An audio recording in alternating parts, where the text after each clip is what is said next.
বিক্রম দেবের হাতে নকল 50 কোটি টাকা দিয়ে তানিয়াকে উদ্ধার করলো অনিরুদ্ধ। হ্যাঁ বন্ধুরা, সম্পূর্ণটা জানতে ভিডিওটা প্রথম থেকে শেষ পর্যন্ত দেখতে থাকুন। ধারাবাহিকের শুরুতে দেখা যাচ্ছে বিদ্যুৎ তো অনিরুদ্ধকে ফোন করেছে, ফোন করে বলছে যে যদি ভালোই ভালোই বাচ্চাগুলোকে ফেরত চাও তাহলে 50 কোটি টাকা লাগবে আমাদের। অনিরুদ্ধ তো কথাটা শুনে ওর মাথায় যেন বাজ পড়ে যায়, বলছে যে 50 কোটি টাকা, 50 কোটি টাকা কোথায় পাবো আমি? বিদ্যুৎ তো তখন অনিরুদ্ধকে বলছে যে বাড়ি বেচো, দরকার পড়লে সম্পত্তি বেচো, আর তোমাদের যেই বড় কোম্পানি আছে কোম্পানি দরকার পড়লে বেচে দাও। আর শোনো, যদি কোনোভাবে পুলিশে খবর দাও তাহলে কিন্তু একটা বাচ্চাও জীবিত থাকবে না। দাদু তো এবার আড়াল থেকে সেই সমস্ত কিছু দেখছিল। দাদু মনে মনে বলছে যে ওরা কি তাহলে রায় অ্যান্ড চ্যাটার্জি সম্পত্তিটা বিক্রি করার কথা বলছে? দিকে বাণীর তো মাথায় হাত পড়ে গেছে যে 50 কোটি টাকা এখন কোথায় পাবে। সাথী তো এবার অনিরুদ্ধকে বলছে যে এর কথা বলার ধরনটা না আমার খুব চেনা চেনা লাগছে। আনিও তো এবার সাথীকে বলছে যে হ্যাঁ ঠিক বলেছেন মাসিমণি, আমারও কেমন চেনা চেনা লাগছে। অপরদিকে দেখা যাচ্ছে বিদ্যুৎ তো ফোনটা রেখে মৌলিকে বলছে যে বাহ, এই অ্যাপটা তো ভালো, যে আমি ফোনে কথা বলবো কিন্তু আমার গলার ভয়েসটা পুরো চেঞ্জ হয়ে যাবে। এখন তো বানি আর অনিরুদ্ধ আমাকে ধরতেই পারবে না। মৌলি তখন বলছে যে হ্যাঁ, এই যে অ্যাপটা এটা কিন্তু আমি অনেকবার ইউজ করেছি। মৌলি তো এবার বিক্রমদেবকে বলছে যে তবে কিন্তু আমার এবারের প্রপার্টি শেয়ার হচ্ছে 50% চাই। বিক্রমদেব তখন মৌলিকে সরাসরি বলছে যে হ্যাঁ আমি 50% দেবো। এবার ব্যাপারটা শুধুমাত্র আর টাকা পয়সায় আটকে নেই, ওই বাণী আর অনিরুদ্ধ আমাকে জেল খাটিয়েছে। সহজে তো আমি ওদেরকে ছাড়বো না, ওদেরকে আমি পথে বসাবই। আর আমার পরের প্ল্যান হচ্ছে তানিয়াকে বিদ্যুৎকে দিয়ে দেব আর ওকে ভালো টাকা দিয়ে ওকে সেটেল করে দেব। তাহলে কি হবে, বিদ্যুৎও খুশি, তুমিও খুশি, আর আমি এই যুদ্ধটা জিতবই। এবার তাহলে বাণী আর অনিরুদ্ধ বুঝবে যে এই বিক্রমদেব কি জিনিস। অপরদিকে দেখা যাচ্ছে অনিরুদ্ধ তো এবার পাগলের মতন করছে, বলছে আমার টাকা সম্পত্তি কোম্পানি সমস্ত কিছু দিয়ে দেব, কিন্তু আমি আমার মেয়েকে আর বাকি বাচ্চাদের ফিরিয়ে আনবই। প্রিন্সেস আমার প্রাণ, ওকে হারানোর কথা আমি ভাবতেই পারি না। ঠিক তখনই তো সেখানে নয়নতারা চলে আসে। নয়নতারা এসেই অনিরুদ্ধকে বলছে যে তুমি এই সিদ্ধান্ত নেওয়ার কে? রায়ান চ্যাটার্জি কোম্পানি তুমি কিন্তু যাকে তাকে দিয়ে দিতে পারো না। এটা কিন্তু একটা যৌথ সম্পত্তি, এটা আজকে চাইলে কালকে ভাগ করা যাবে না।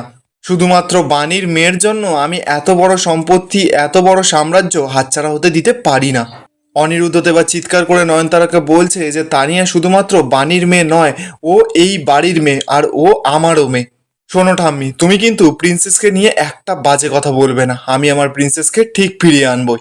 আর আমি তার জন্য যা যা করতে হয় সমস্ত কিছু করব। আর এই কাজটা যারা যারা করেছে না তারা ঠিক শাস্তি পাবে। সাথীও তো এবার কাঁদতে কাঁদতে সকলকে বলছে যে তোমরা চুপ করো, আমি এই বাড়ির সমস্ত কিছু দিতে রাজি আছি শুধুমাত্র তানিয়াকে ফিরিয়ে আনার জন্য। আর তানিয়া যদি তাতে ফিরে আসে তাহলে আমি সমস্ত কিছু দিয়ে দেবো। তানিয়া এই বাড়িরই মেয়ে। নয়নতারা তো এবার ন্যাচর বান্ধা বলছে যে আমিও এই বাড়ির বউ, আমি এই বড় সম্পত্তি কিছুতেই হাতছাড়া হতে দেব না। দরকার পড়লে আমি আদালতে যাব, কিন্তু তাও আমি এই সম্পত্তি ছাড়বো না, দেখে নিও সবাই, আমি কিছুতেই ছাড়বো না। এই বলেই তো নয়নতারা গজগজ করতে করতে ওখান থেকে চলে যায়। এরপর দেখা যাচ্ছে গার্জেনগুলোও তো সকলে মিলে বাণী আর অনিরুদ্ধকে দোষারোপ করছে, বলছে আপনার মেয়ের জন্যই বোধহয় আমাদের বাচ্চাদের কিডন্যাপ করা হয়েছে। বাণী তো এবার গার্জেনদের শান্ত করবার জন্য ওদের কাছে গেছে, গিয়ে ওদের হাত ধরে বলছে যে আপনাদের বাচ্চার মতন আমারও তো বাচ্চাকে আমি কাছে পাচ্ছি না, আপনারা একটু ভরসা রাখুন, আমি ঠিক ওদের সকলকে খুঁজে বের করবই। ঠিক তখনই দেখা যাচ্ছে যে বাণীর ফোনে মধুরা ফোন করেছে। বাণী তো এবার তাড়াতাড়ি করে মধুরার ফোনটা তুলেছে।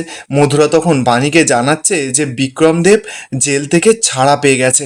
কথাটা শুনেই তো বাণীর মাথায় যেন একেবারে বাজ পড়ে যায়, বলছে যে কি, বিক্রমদেব জেল থেকে ছাড়া পেয়ে গেছে? বাণী তো এবার সঙ্গে সঙ্গে কথাটা শুনে ফোনটা কেটে দেয়, কাঁদছে আর বলছে তাহলে কি এই সমস্ত কিছুর পেছনে বিক্রমদেব রয়েছে?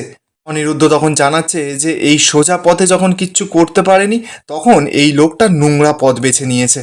এরপর বেশ কিছুক্ষণ সময় কেটে যায়। বাণী আর অনিরুদ্ধ তো চলে গেছে ডিরেক্ট বিক্রমদেবের অফিসে। বিক্রমদেবকে গিয়ে বলছে যে বিক্রমদেব বলুন আমার বাচ্চাদের কোথায় লুকিয়ে রেখেছেন, আর বাকি বাচ্চারাই বা কোথায়?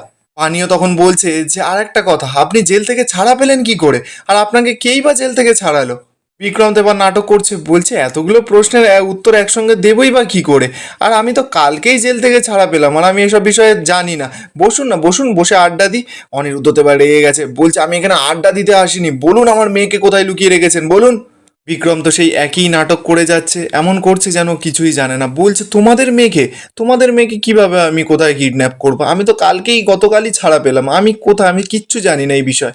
তবে হ্যাঁ, আমি বাড়িতে এসে খবরে দেখলাম যে বাচ্চাগুলো কিডন্যাপ হয়ে গেছে। তানিয়ার মতন একটা মিষ্টি বাচ্চাকে কে কিডন্যাপ করলো? আমি যদি জানতাম না যে এই কিডন্যাপটা কে করেছে, তাহলে না আমি কোনো মতে ছাড়তাম না তাকে।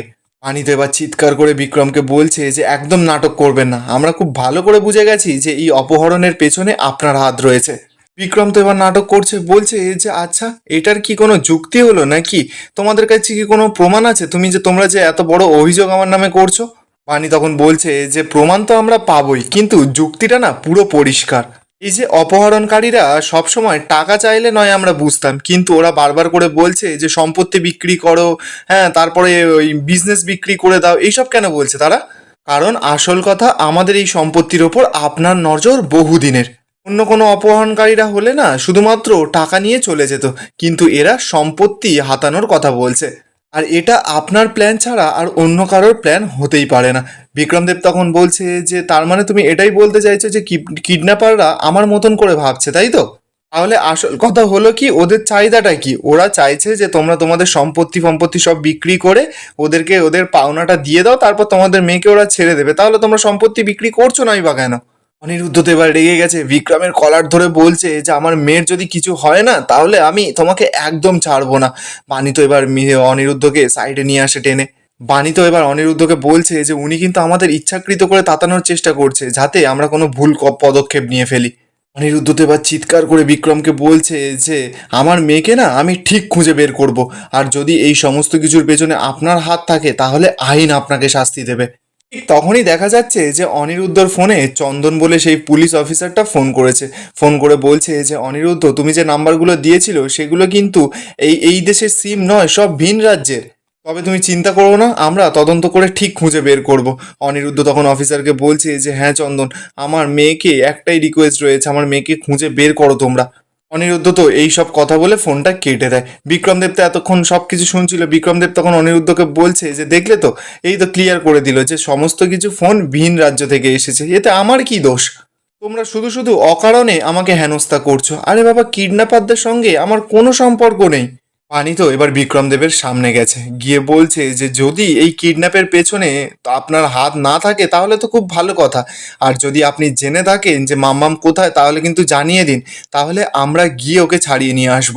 তবে আমি যদি পরে জানতে পারি না যে এই সমস্ত কিছুর পেছনে আপনার হাত রয়েছে, তাহলে যে আমি আপনাকে কি অবস্থা করব আপনি ভাবতেও পারছেন না। অনিরুদ্ধ তো বিক্রমদেবকে থ্রেট করছে, বলছে এটাই কিন্তু লাস্ট ওয়ার্নিং, যদি আমার মেয়ের গায়ে একটা আঁচড় লাগে না তাহলে কিন্তু আমি একদম ছেড়ে কথা বলবো না। এই কথাটা কিন্তু আপনি মনে রাখবেন। এই বলেই তো বানি আর অনিরুদ্ধ ওখান থেকে চলে যায়। বিক্রমদেব তো এবার একার মতন একা বলছে যে বানি আর অনিরুদ্ধ, তোমরা আমাকে সন্দেহ করতেই পারো, কিন্তু প্রমাণ চাই। আইন তো সবসময় প্রমাণ দেখতে চায়, আর প্রমাণ যদি তোমাদের কাছে না থাকে তাহলে তো তোমরা কিছুই করতে পারবে না। খেলাটা তোমরা শুরু করেছিলে, এবার শেষটা করব আমি। তোমাদের আর কোনো সম্পত্তি তোমাদের থাকবে না, সবটা কেড়ে নেব। আর এখানেই আজকের এপিসোডটা শেষ হয়ে যায়। আপনাদের কি মনে হচ্ছে, বিক্রমদেব কি তানিয়ার কোনো বড়সড় ক্ষতি করতে চলেছে? কমেন্টে আপনাদের মতামত অবশ্যই জানাবেন।